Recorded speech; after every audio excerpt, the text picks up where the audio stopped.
সুজির উপমা বা ঝাল সুজি বানাবো বলে এখানে আমি প্রথমেই 150 গ্রাম মতো সুজি শুকনো খোলায় ভেজে নিচ্ছিলাম। আর খুব ভালোভাবে ভেজে নেওয়ার পর এটাকে থালায় ঢেলে ঠান্ডা করতে দিলাম। এবার কড়াইটা চাপিয়ে তাতে বেশ কিছুটা সর্ষের তেল গরম করে নেব। আর আগে থেকেই কেটে রেখেছি কিছুটা আলু, গাজর, কাঁচা লঙ্কা আর আদা কুচি। সর্ষের তেলটা ঢেলে দিলাম কড়াইয়ে। সর্ষের তেল গরম হয়ে গেলে প্রথমে কিছু চীনাবাদাম ভেজে আমি তুলে রাখছি।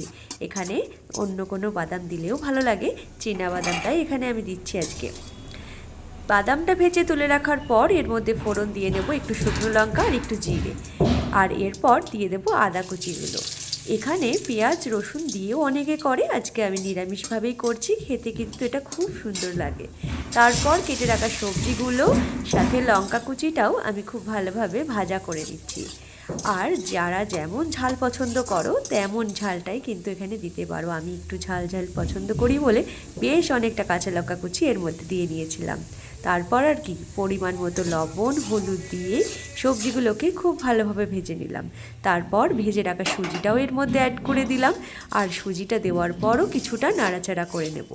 চাইলে অন্য কোনো সবজিও দেওয়া যেতে পারে। তারপর কিছুটা জল মিশিয়ে নিয়ে আমি খুব ভালোভাবে মিশিয়ে নিচ্ছি। আর এখানে জলের পরিমাণটা অল্প অল্প করে দেওয়াটাই ঠিক। একসাথে অনেকটা বেশি পরিমাণ জল দিয়ে দিলে সুজিটা কিন্তু ঠিকঠাক ঝরঝরে হবে না, তাই আমি কাপে করে একটু জল দিয়ে মিশিয়ে নিয়ে দেখলাম যে পরিমাণ বুঝে আরও একটু জল অ্যাড করতে হবে কিনা। এইভাবেই বানিয়ে নিলাম ঝরঝরে আজকে সুজির উপমা বা ঝাল সুজি, তোমরা যেটাই বলো। আর খেতে কিন্তু এটা একদম দুর্দান্ত হয়েছিল, তোমরা বানিয়ে দেখতে পারো।